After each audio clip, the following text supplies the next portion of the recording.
Women's shelters across the city say they are noticing a shift in those needing a place to stay. Here at Nellie's in the East End, this children's playroom has never been more in demand.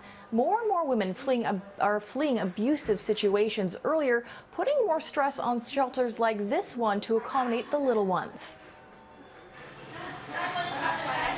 Out of Nellie's 36 beds, 14 are currently being occupied by children.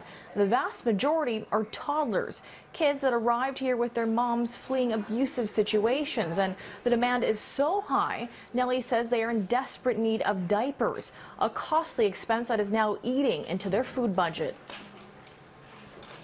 The more babies, the more money that we're putting towards buying diapers, baby formula, and baby wipes. So all the help that we can get really helps us stretch our budget a little further.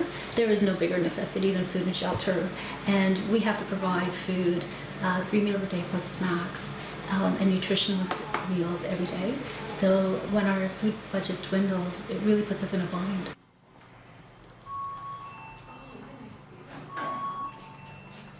Other women's shelters in the city say they are experiencing the same thing. Interval House is Canada's oldest shelter for women escaping abusive situations.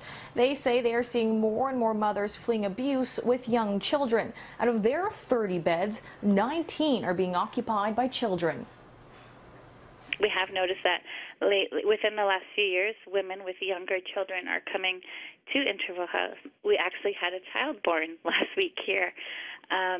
We're finding that more women are getting ready to leave the abusive relationship, so that's why we notice that there are more and more younger kids here. The Ministry of Community and Social Services says across the province, just under 11,000 women and 6,700 children have stayed in violence against women shelters in the last year, and those shelters are currently sitting at 88% capacity. That's up 5% from the year before. Now, the shelters also say one of the other reasons why they're experiencing such stress and an overload here for beds is the fact that there are such sky-high housing prices in the city. Women certainly just can't find another place to move on to. But here at Nellie's, this is what they need the most: size 5 and 6 diapers, especially for toddlers. So if you want to make donation, they'd be happy to take those right here at Nellie's.